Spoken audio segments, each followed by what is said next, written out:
Hi, my name is Amin Lakhani, and you are listening to the Earn and Invest podcast.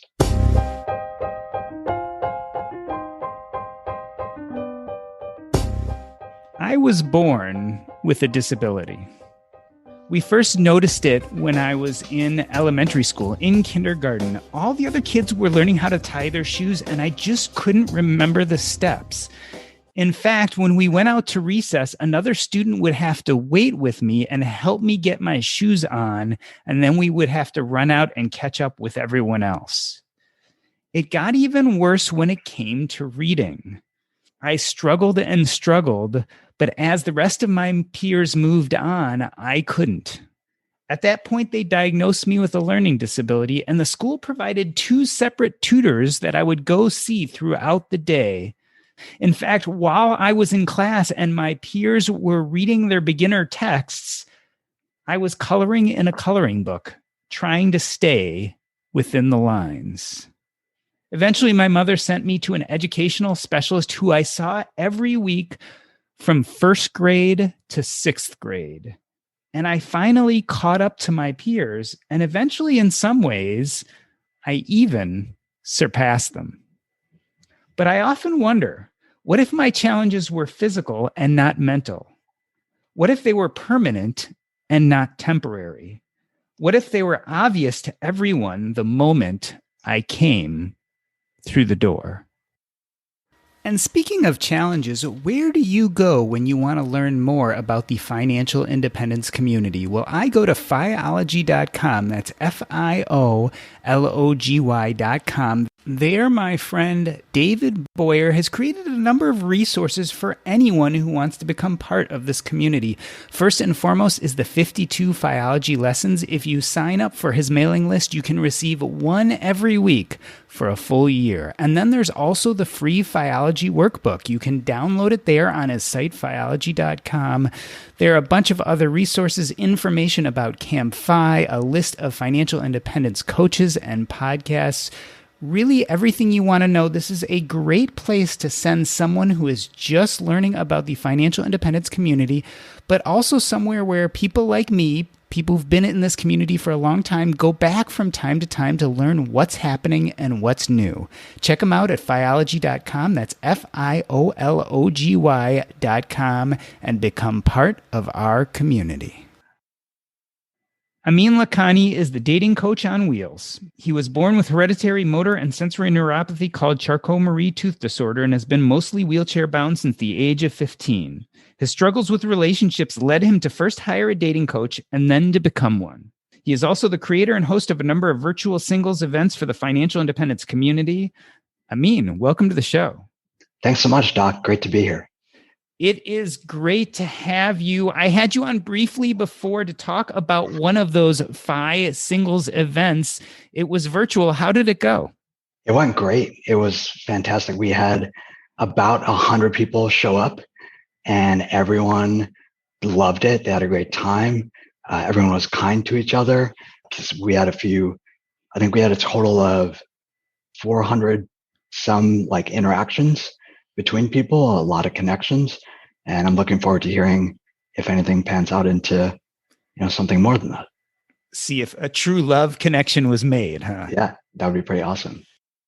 I want to jump into your website. I was looking at it yesterday and I noticed that the subtitle says comedian, writer, and disabled antihero. Yeah. Why antihero? It's a good question. I get asked that a lot these days.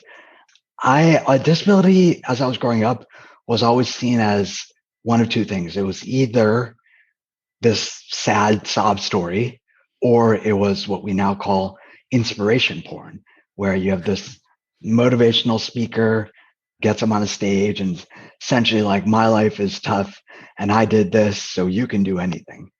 And I wanted to be very not that, as much as people try to push me into that role, because it's just so easy to go, okay, you're not a sob story, so you must be inspirational. And I really resonate with that anti-hero from Marvel, Deadpool. I just love his sense of humor. And I don't love the generic. I wasn't a big superhero person growing up because it was just like these people that are just good all the time. And to me, it was a little bit boring. But I like the disabled anti-hero or the anti-hero moniker because it tells people that, hey, this is not your usual disability sort of media that you might expect. I love this term inspiration porn because I think social media is rife with these kind of stories. Mm-hmm. On the other hand, do you not look at your own story and say, okay, this is extraordinary, or at least extraordinary as opposed to extraordinary? Yeah. I think more so lately, I'm starting to see that as I've talked to friends who have disabilities and friends who don't have disabilities and just kind of ask them for their view on my life. And I've asked them this one particular question, which is dating harder for people with disabilities? And they've all resoundingly said yes. And I'm like, oh, I never thought it was. I just thought I wasn't doing the right things or I wasn't working hard enough at it. But now that I'm like, okay, yeah, these things are difficult and some of the things I've achieved are not often done by people with disabilities because of all the challenges. I do see that there is some extraordinary parts of that. I also recognize how privileged I have been in many other areas of my life, which have allowed me to sort of focus on the few things I really wanted to achieve and move towards them. I want to drill down on this point a little bit about relationships. Yeah. Because I feel like that was an intro into your public life. Was you started by talking about relationships and intimacy. I mean, you're a smart guy, right? You went to Ivy League schools. You have a lot to offer, and yet you were struggling with intimacy and dating. Did it not cross your mind that your neuromuscular disorder was playing a role in this? I mean, obviously it did. The whole reason I hired a dating coach was because a girl that I was really into, I thought she was like the one. I thought we were going to get married. I finally worked up the courage to talk to her. And she said, I don't see myself dating somebody with a disability or who uses a wheelchair was the term she used. And of course I thought, well, does this mean every girl is going to think, we're talking very, very heteronormatively, I'm into women. So that was the thought that went through my mind is everyone going to think that? And so that's why I hired the dating coach, was to try to prove that wrong. There's so many questions that come from this. The first one is, were you crushed? I mean, I could imagine you feeling this closeness to this person and having them say that to you. That would crush me personally, I imagine. Yeah, I think I had two emotions at that time. One was gratitude, strangely, because I just knew, right? I was like, okay, there's nothing I can do here. And I appreciated the honesty, frankly. Like when I tell that story, people I think of that person, they kind of demonize that person. But I saw that as a gift. I was like, wow, this is really clear. And I know there's nowhere to go from here with this person. So I might as well try something else. And then, I was also very sad and downtrodden and wondering, is this going to be true for everyone? But I think I already had those thoughts through my life because I that was the first person I'd ever asked out. And I'd never, no girl, one girl had shown some interest in me in 8th grade, but I wasn't interested in her. So nothing came of it. But yeah. So you put yourself out there. This girl, in a sense, does you the favor of saying, look, you being in a wheelchair is an issue for me. Right. Why did you think a dating coach would be able to manage and help you with that issue? I mean, that's kind of a special issue. Yeah. I thought a dating coach could help me because I literally tried everything else, right? When I was younger and like first time people started coupling up in, I don't know, 4th or 5th grade, my best friend at the time no longer was sitting with me at lunch. He was sitting with his girlfriend, which I was like, oh, that's cool. Like I'm interested in girls. I'd like a girlfriend, but I had no idea how to do that. And I just assumed, well, no one's interested in me, so I guess that's not going to work. And I can't do all the things the other guys do that make them interesting to the girls. I can't lift, I can't like run super fast. I can't do all these heavy weights and all these things. So I was like, all right, I'm going to focus on being smart because that's what I was good at. I was really good at school. Like maybe that'll be interesting to a girl. She'll like me because maybe I'm not the strongest, but I'll be the smartest. And of course, I pursued that strategy.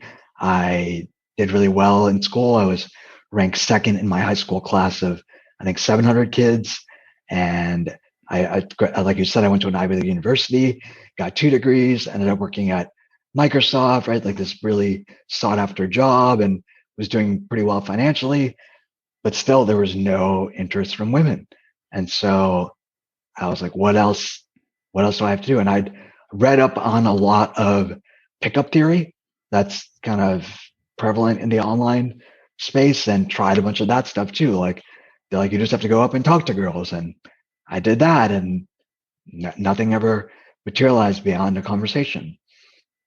So I was just at wit's end. I was like, all right, I guess this is something that is beyond my ability to learn, and I need someone to show me the way, because I've tried every other way to learn and get better, but nothing seems to be working.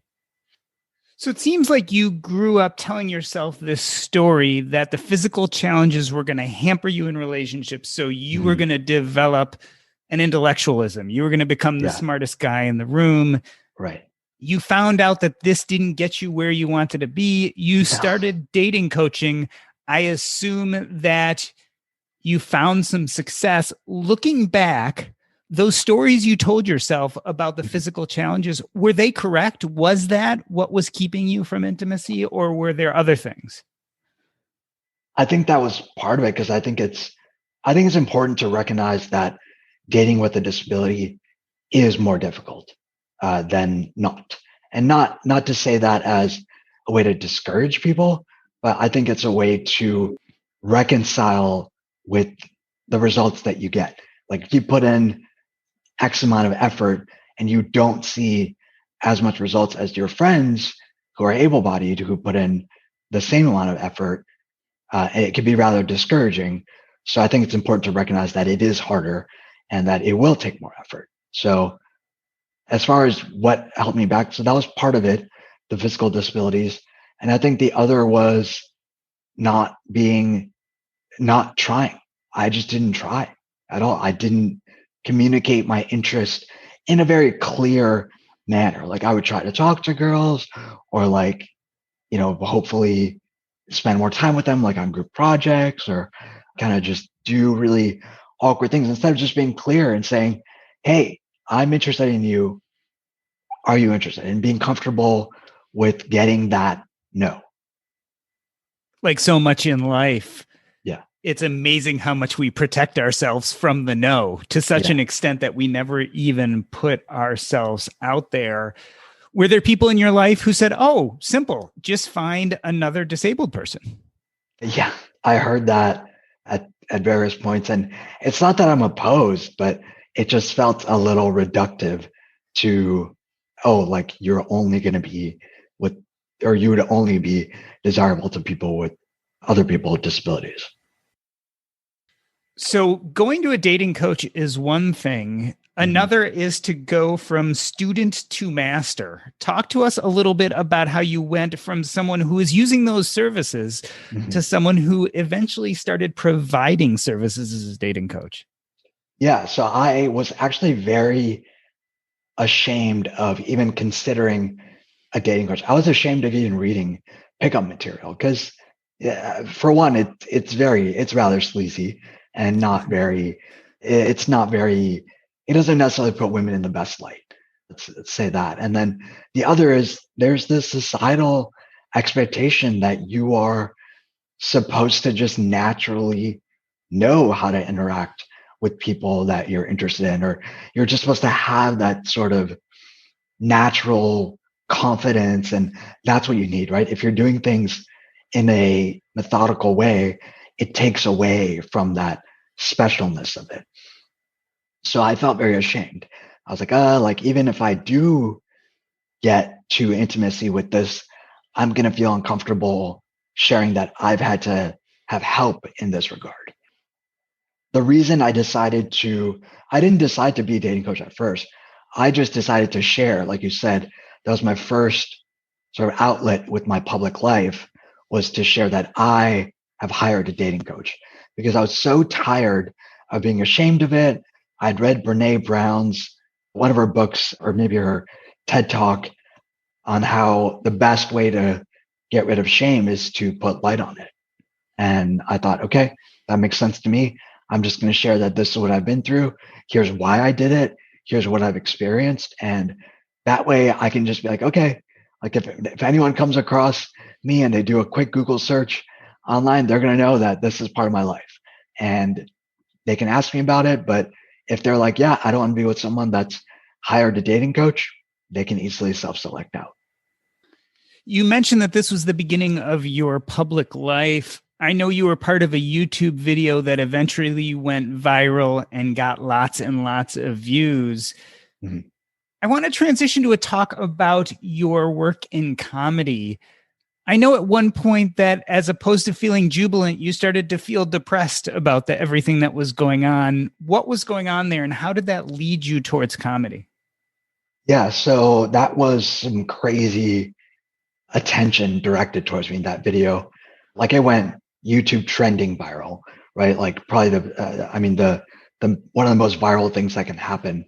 And that there was just so much activity directed towards my website, my Instagram, like people are just reaching out, for months, years after that point, because that video is just so popular. And I just went into it thinking, oh, this is just going to get some small amount of views and nothing really will come from this. And it's just a cool thing to do. And I'll continue on my dating coach journey. But it really changed things up for me because I was like, okay, I'm never going to achieve, not never, it's very unlikely that I'll achieve that level of sort of validation again in what I'm doing. Because this was a YouTube channel that had millions of followers, and I certainly did not.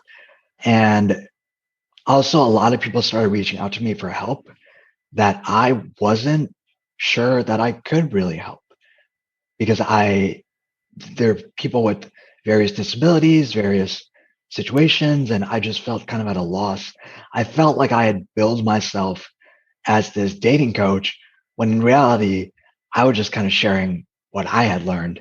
And I was like, yeah, if this helps you out, cool. And I took on a few clients here and there and helped them out. But I wasn't necessarily, I felt like what people were expecting of me did not match what I was capable of or necessarily interested in. A lot of people reached out to me that didn't necessarily have the best social skills. And I realized that's not necessarily where I want to spend the bulk of my time, because it's very draining for me, like emotionally and physically. And also going out and doing things with people in person is very, very taxing for me because of my physical disability. So I just felt kind of trapped. I was like, well, like, am I a dating coach? Like, people think I'm like this great person, but I've only helped maybe like 20 or 25 people. I don't have a system to turn all that attention into profit. Like my business it was very fledgling business. It was basically just me putting up blog posts, trying to get traffic there. And I had people that could sign up for coaching calls, like one-off coaching calls. I didn't have a program, and I didn't know if I wanted to have a program. I literally just started this because I was like, all right, I've done basically everything else I wanted to do. People seem to enjoy this content. I seem to get a lot of attention here. So yeah, people saw me as this person. I didn't know if I was that person. I don't know if I wanted to be that person. I started the dating coaching thinking it would be an interesting talking point. I didn't necessarily think it would be a full-fledged business. And then now there's suddenly millions of people around the world who think I'm this professional dating coach, right? So I just had a lot of disillusionment with the whole process. and I didn't know what I wanted to do. And I knew I really liked public speaking because it was attention directed towards me. And I have a very soft voice and it amplifies my voice. And I like being able to play with the audience's emotions and sort of plan out the things that I would say. And the things I enjoyed most about public speaking were the jokes. I would create entire public speeches based on the few little jokes I wanted to say. So I was like, why don't I just do that in and of itself? And then I don't have to create this other speech. And I started finding open mics, and I just found that to be a great place to work through a lot of the difficult emotions I was going through, not just with the dating coaching, but also with my physical disability. Because there was also this disconnect, because I was saying, hey, I'm this great dating coach and you should come to me for services.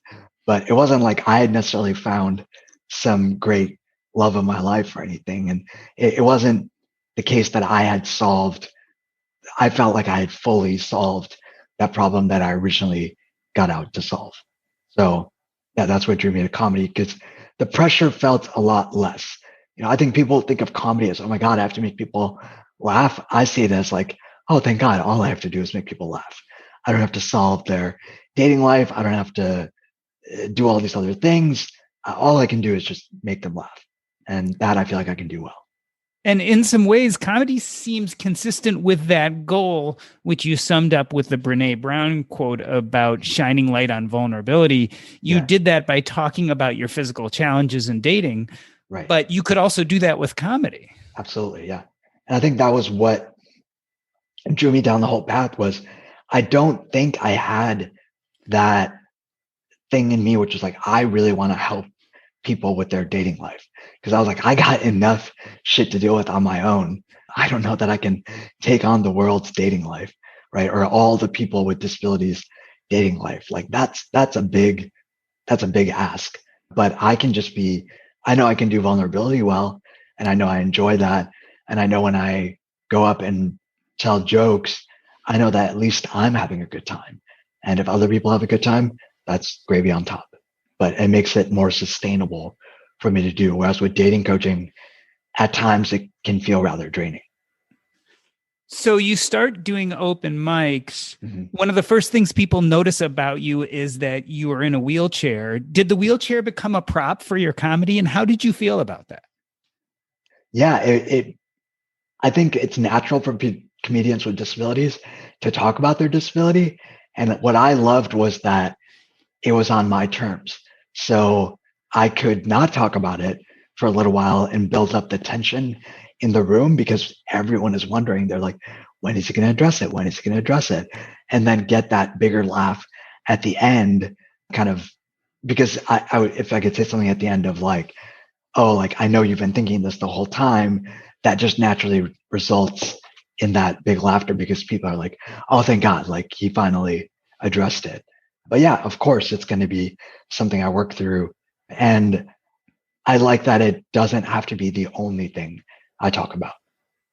Like a lot of my comedy ended up being just it started with disability, but it ended up being about like family or dating or whatever it was.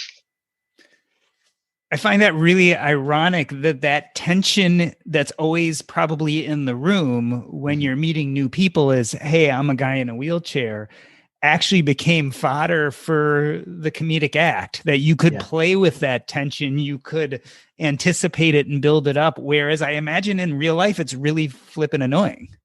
Yeah, I think it can be annoying at times.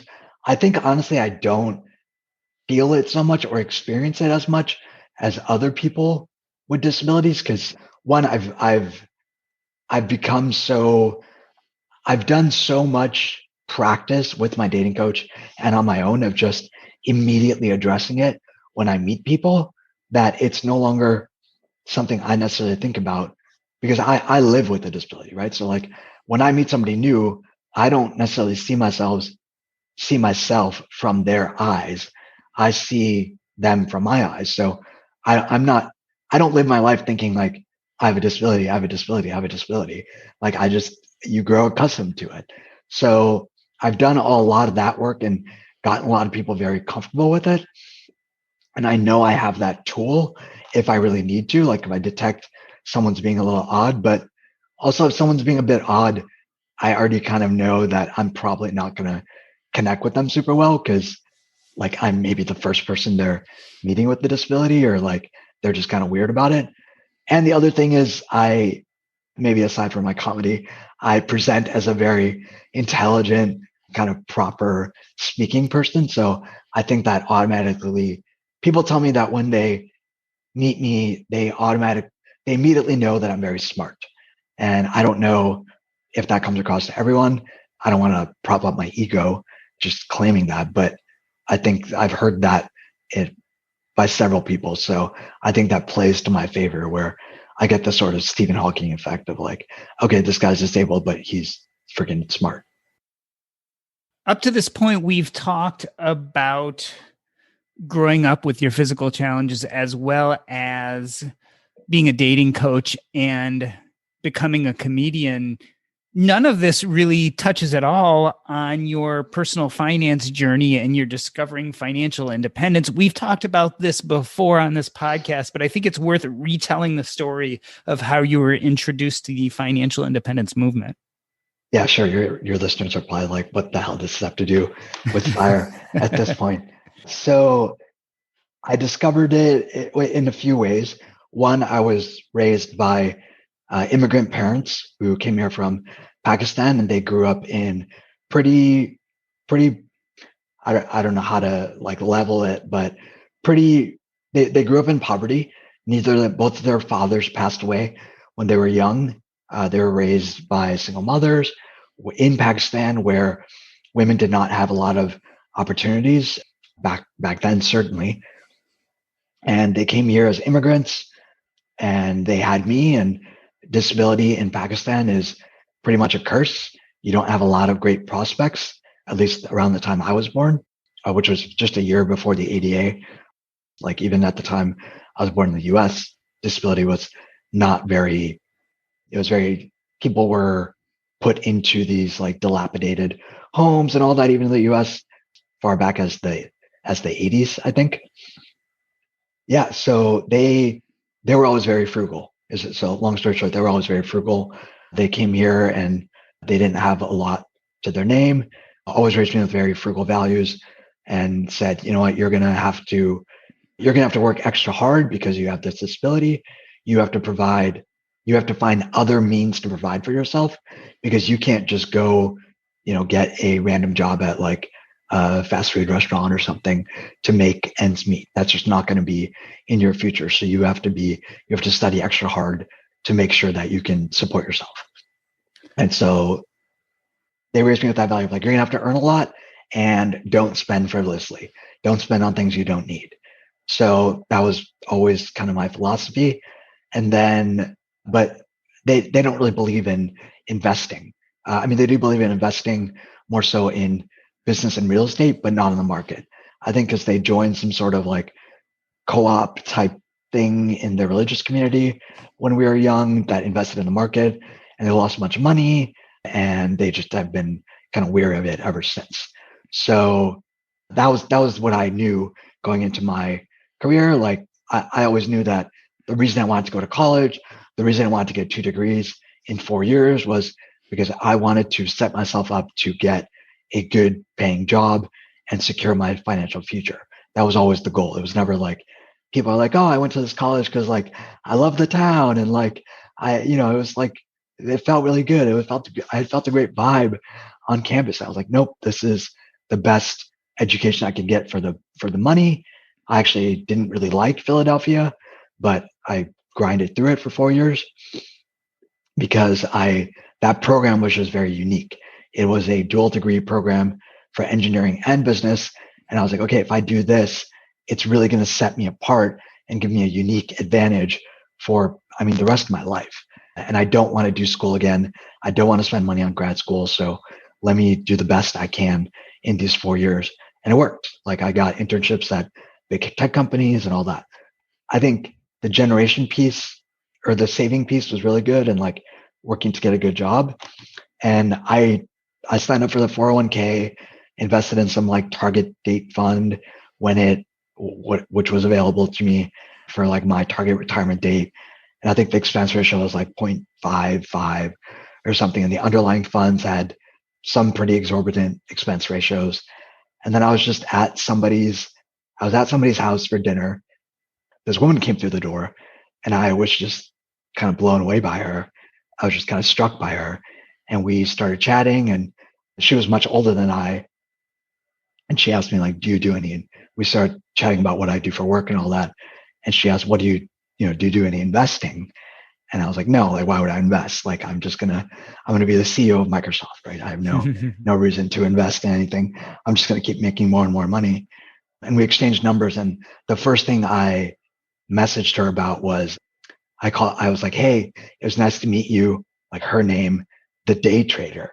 Like I joked with her that she was the day trader. And I think she took that kind of, because she was deep into the, like, not, I don't know about the fire community, but definitely investing for retirement. And we ended up dating, and she kind of forced me to read some books about retirement investing and watch some videos. And that's how I learned about investing in the market.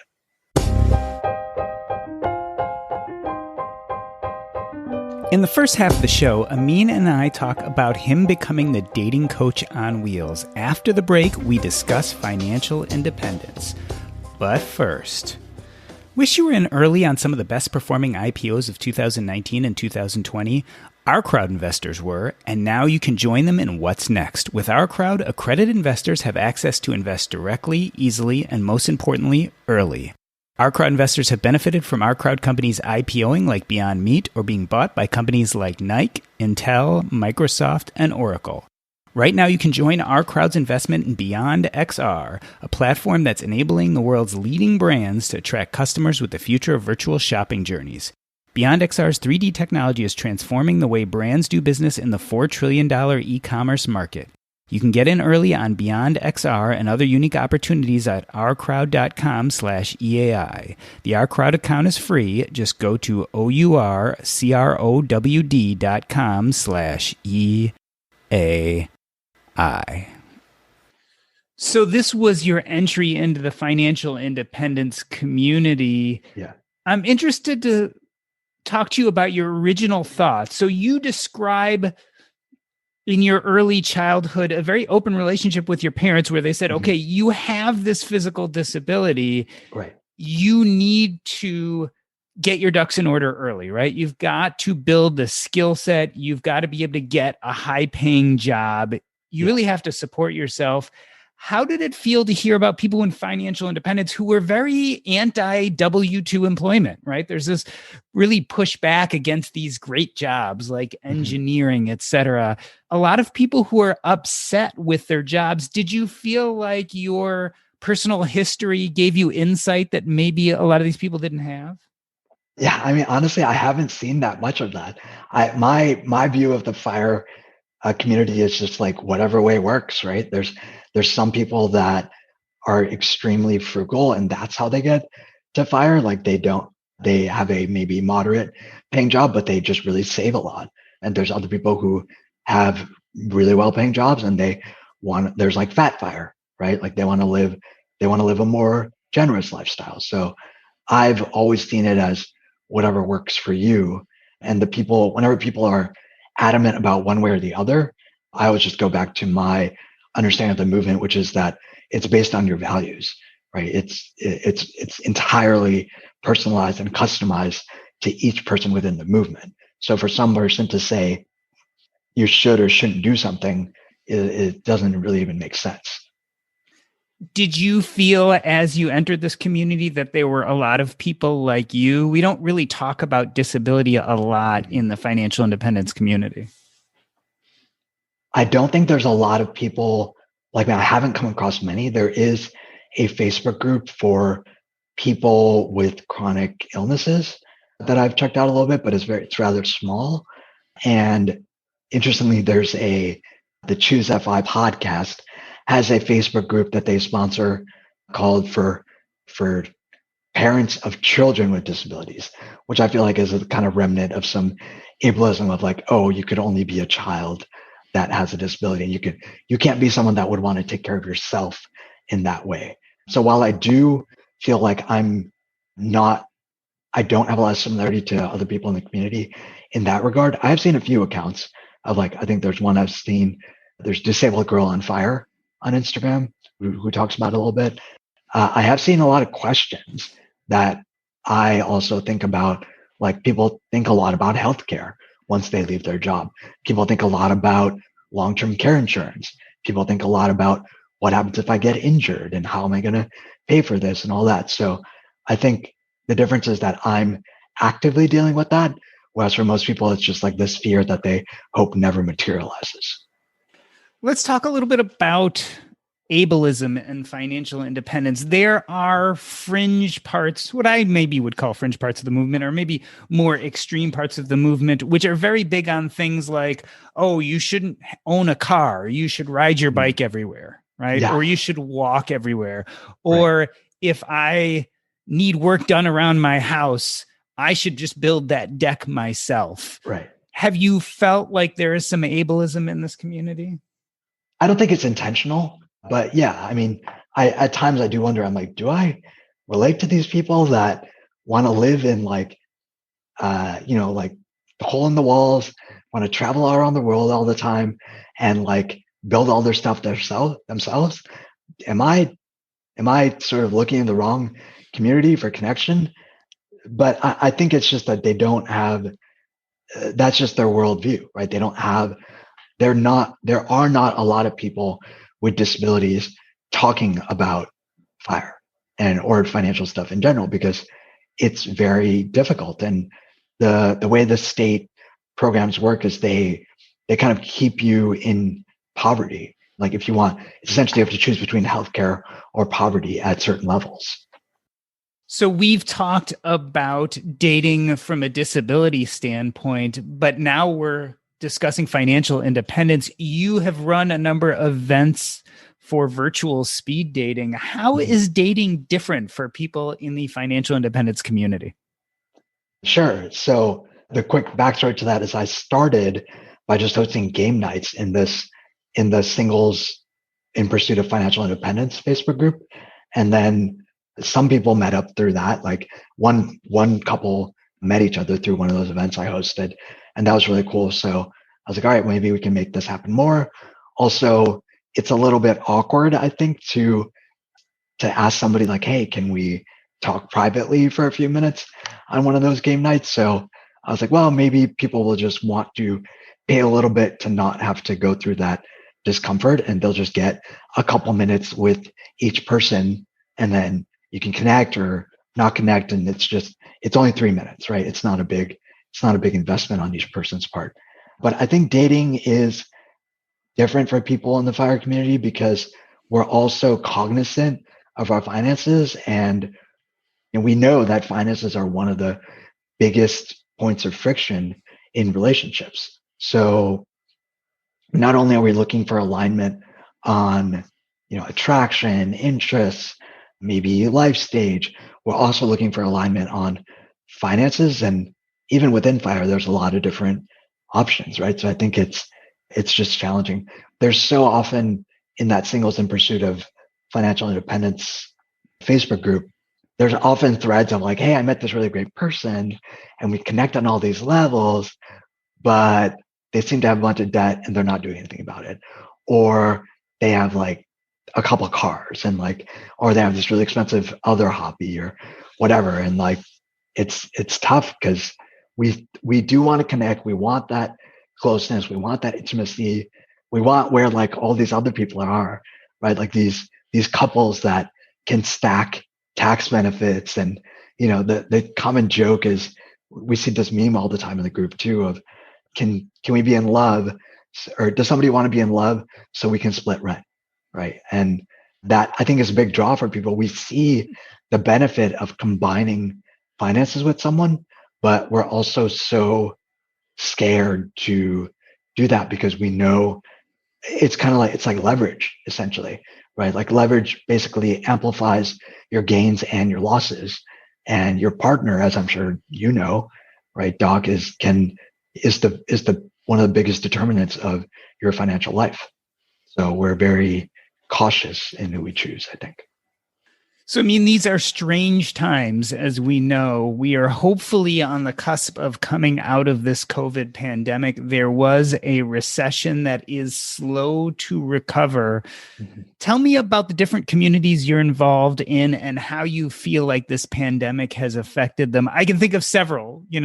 There's the disability community, there's the financial independence community. There is the comedian community who cannot do live events the way they could before. Tell me how you think this pandemic is affecting your communities. That's a great question because as a quick sidebar, when I felt that great sense of depression, I found this talk by this UK-based researcher named Johan Hari, and I think the title of his talk was "Why." I forget what it was about, but it's something about depression and anxiety. And his basic premise was that medication is not necessarily the antidote to depression and anxiety. It's community. It's feeling like you're part of something, part of a community, essentially. And so I really took that to heart and started building up my own communities. I built up my own open mic. I started having friends over for game nights pretty much every week, just planning things, right? I was always the planner. I was like, I need community. I don't see any that are available to me. So I'm just going to create my own. So yeah, the comedian community has been really impacted because comedy tends to draw people with mental health challenges just because it's a great release for that sort of thing. And sometimes people mistake it for actively working on their mental health issues. So I think that community has been impacted a lot where people are just really distraught that they can't go out and do this thing that they love, right? There's virtual comedy, but it's just not the same. What other community? The disability community, I think, is kind of feeling a little hubris or like kind of like, all right, like we told employers for the longest time that let us work from home, like we can do the same amount of work. We just don't have to be at the office. And they're like, nope, you can't do that. But now everyone's working from home. So I think the disability community has definitely been impacted by the pandemic, of course, because of the medical concerns we have. But I think there is some hope that once things return to maybe a sense of normalcy, that there will be more acceptance for work from home for people who, because transportation is one of the biggest challenges for people with disabilities. I was fortunate enough in the past to have a car, be able to drive it, but that's not the case anymore. And I feel very restricted in my mobility. And that's definitely challenging. As far as the fire community, I mean, people that love to travel are obviously like hurting because they're locked down, they can't travel as much. But in another way, I never was really involved in the fire community before the pandemic. I actually found it around April when I was just like, oh my God, I need a place to talk to people about things, or I need a place to feel that sense of community. And then I started that game night, and it's been going strong since I think late May or June. And yeah, I'm hopeful that I think now I have a lot of friends all over the world that I may be able to meet up with at some point in the future, but we'll see how that pans out. So, I mean, sum it up for us. There is, I'm sure, someone right now, a 15-year-old with Charcot-Marie tooth or some other disability that is forcing them to change the way they do things physically. Maybe they'll soon need a wheelchair. What can you tell them about your story, about the trials and travails that you've gone through? What would you tell your own self all those years back about who you'd become today? I'd say keep on the same track because I'm very glad that I focused on my education and focused on my finances because it is much easier to, I think it is much easier to date when you have your financial life in order than when you don't. I think it just creates a lot more stress. So I would say, keep on focus on what you do well, find your strengths and build those up. And Yeah, I mean, maybe live a little bit more in the moment because there's no guarantee for tomorrow. Like maybe try a little bit if you want to get towards that intimacy, find ways to just clearly state your intentions and just know that, like my coach told me, there might be 95 or 99 out of 100 people that will turn you down just because of your disability, just because of how you physically present. And knowing that, the choice is up to you. Are you going to not try because you're scared of hearing those no's? Or are you going to get through those 99 no's to get to that one yes? The choice is yours. And I mean, if people are wondering what's going on next in your life or how they can contact you, how can they reach you on the internet? And tell us a little bit about what's coming up in your future. Sure. So I've got I'm going to be doing more of those fire singles events. So if you're interested in those, the best place to go for those is firesinglesclub.com. And that'll give you all the information, the next event. You can find me online by searching for Dating Coach on Wheels. And I think what's next is I'm going to keep doing singles events in the fire community. I'm going to keep pursuing some dating coaching stuff, just sharing my journey, my story, and hopefully keep doing some comedy. This has been the Earn and Invest podcast. On behalf of myself, Doc G, I'd like to thank Amin Lakhani. That's a wrap. Thanks so much, Doc. Appreciate it. Hey, everybody. This is the off the cuff part of the show where I give some of my opinions. This is not forethought. I haven't written it down. I am just telling you how I think about it at the moment.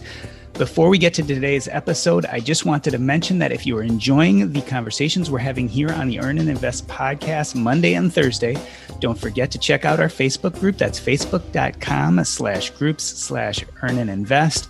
Over there, you can find basically conversations very similar to that which we have here on the podcast, but with you, the community. That's right. Everyone gets involved. We have a lot of fun there. And lately, I've been doing a number of Facebook Lives as well as doing some Instagram Lives too, if you follow on Instagram at Earn and Invest. And it's just a good chance to talk directly with you all, the community, about what's going on. All right, on to this episode. Amin Lakhani has a physical disability, and that has affected both his dating life and his financial life. I've never had a physical disability, but I've certainly had a mental one. When I was 6 or 7 years old, it started to become clear that I wasn't learning like everyone else. I remember specifically being in class and all the kids, maybe it was preschool or kindergarten, were learning how to tie the shoes before we went out for recess.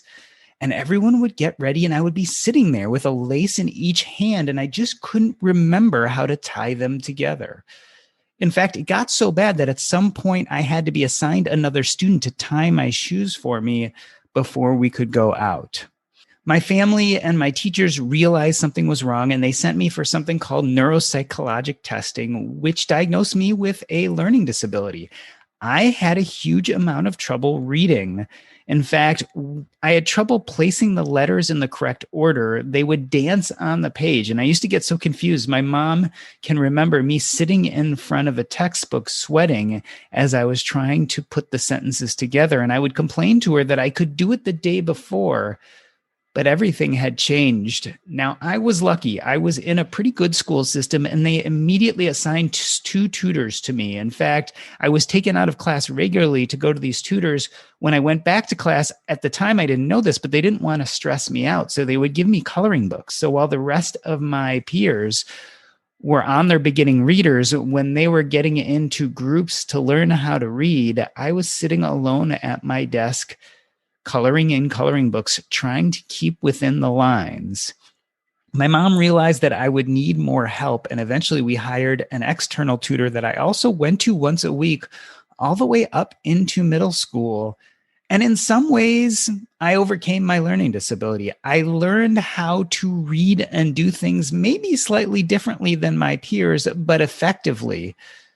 Did it go away completely? No. In fact, I think I carried a chip on my shoulder for the rest of my schooling career, based on this idea that I wasn't good with spatial relationships. My learning disability had to do with spatial relationships. And I told myself this story that it was just something I wasn't good at, which means I was great at doing things like chemistry and biology, but physics lab was hard for me because it was all about spatial relationships. This belief carried into medical school. I remember when I went through my radiology and even general surgery rotations, I always kind of told myself these fields aren't for me because they're too spatially oriented, which looking back now, I realize isn't true. To become a physician, I really did have to understand biology and anatomy, and I had to understand spatial relationships very well. But this is one of those stories that I told myself throughout life. Amin Lakhani, when he talks about the role disabled people play in social media, he mentioned the term inspiration porn. And it made me laugh because it's a funny term, but I totally get it. This idea that as a disabled person, when he gets on social media, that's what people are looking for. They're looking for inspiration. They're looking to see a person who's had struggles, but eventually overcomes them. And I can get why that would be annoying. Certainly, you want to be known for more than just what isn't functioning the way it functions in everyone else. On the other hand, I have to tell you, Amin is inspiring, and his story is inspiring. The way he became a dating coach on wheels defies what we believe most people are capable of. Even in a sense, the way I overcame my learning disability defies some of what we come to expect as normal. So I think we have to be careful, but I also do think it's worthwhile celebrating these trials and tribulations, especially when it comes to that mindset. Because you see, for me, the learning disability I had really changed my mindset. It told me that I couldn't do things. I couldn't be a general surgeon or a radiologist. I couldn't do well in my physics lab. And I think for Amin, maybe his disability made him feel like he couldn't be successful at dating. And it was only after he got a dating coach himself did he realize that, yes, it is certainly harder. There's no question about it. But also there was a mindset piece which he had to get over. So that's where I want to meet you today. All of you listening to the Earn and Invest podcast, I don't know where you are. I don't know if you have physical or mental disabilities. I don't know if you were born to a poor family or in a third world country or what you have facing you. And I don't even want to say that I know anything about solving that. But what I can say is for whatever bit of that is that mental piece, that mindset piece, there are amazing people out there who've utilized mindset to at least move forward and get closer to their goals. And I think that's all we can ask for. How do we get closer to our goals given what we have, given our life circumstances, which sometimes are not changeable? How can we develop the best mindset to go where we want to go? After all, that's all we can really ask for, isn't it? So, how'd it feel? Did you feel like we had a good, productive conversation? Yeah, I guess you're a very intense interviewer. It's very like pointed and direct and like straight. And I felt this way last time too, where I was like, oh man, like doctors, like it's just like one after the other. Like he studies you. I feel like you're like surgically incising me. Not in a bad way, but just like, I'm like, it's just, maybe it's that medical training or something. I was like, all right, I'm going to listen to a bunch of his podcasts and like get to know something about him so I can ask something about him, but never. I overwhelmed you. Yeah. You weren't able to. The reason why I do that actually is because I really do believe everyone has, or at least the people who I try to get on this podcast are people who really have an amazing story to tell. So I try to surgically find those questions that will get you to open up and tell like the cool parts of your story. And sometimes I'm more successful, sometimes I'm less successful, but that's kind of why I'm very directed, because like I feel like we have this limited amount of time to get the most best awesome part of you. And like that's what I want everyone to hear. Like I want everyone to hear like just the most amazing part of who you are. So I'm very careful, I think, in trying to say, okay, how can I pick, because if you think about it, in any podcast, it's going to be your voice that's 95 to 97% of what's recorded. So I've got about 2 to 3% of the time to say something that draws out in you your best. And so I think, I'm very kind of intense about some of it because I want to make sure that I ask the right questions so that you can kind of fly, so to speak. Yeah, I appreciate that. Thank you. It's very complimentary. And it's been nice to listen to some other episodes and get little tidbits about you. Like I think you sprinkle them in the beginning with that intro and the afterwards too. And it's been nice to get to know you a little more through that. Yeah, so in fact, go ahead. Go ahead and you finish, and I'll go. You've got like a listener, right? Like I had not heard the podcast before, and you were nice enough to let me pitch the singles event last time, and then you grilled me, so I was like, all right, I got to be better prepared next time. No, you were prepared well last time. That's one thing that I've worked on over the last year specifically is adding more me without taking away from the guests and the subjects. It's like, how do you add yourself in there? Yeah. Because ultimately people come back for the host. Right. Most people hear about a podcast because of one guest or another. Right. But if they're going to stay long-term, it's going to be most likely the host. So like how to add yourself in, but always do it quietly in the background. So you're kind of creating this long-term story, but then allowing the people you have on to shine. And I think your story is people celebrate you for the things in your life that go wrong. What I enjoy about your story is everything you did because of it and not because it went wrong. Right. So what I enjoy about your story is you said, hey, I can't seem to put it together. I'm going to get a dating coach. Yeah. And to me, that takes a lot of balls to do that. Like for anyone, that takes a huge amount of balls. And then to take those lessons you learned and package them and start helping other people, I think is cool. And then for you to do exactly that, say, well, I'm going to talk about my vulnerability here. I'm going to shine a light on it when it comes to my disability. And then take it a step further and say, you know what, I'm going to do comedy, which is like the most vulnerable thing you can do, right? You talk to comedian after comedian after comedian. I mean, it's hard, right? To get in front of a group of people and put yourself out there and bomb, because almost everyone who does comedy bombs often. Oh yeah, for sure. Right.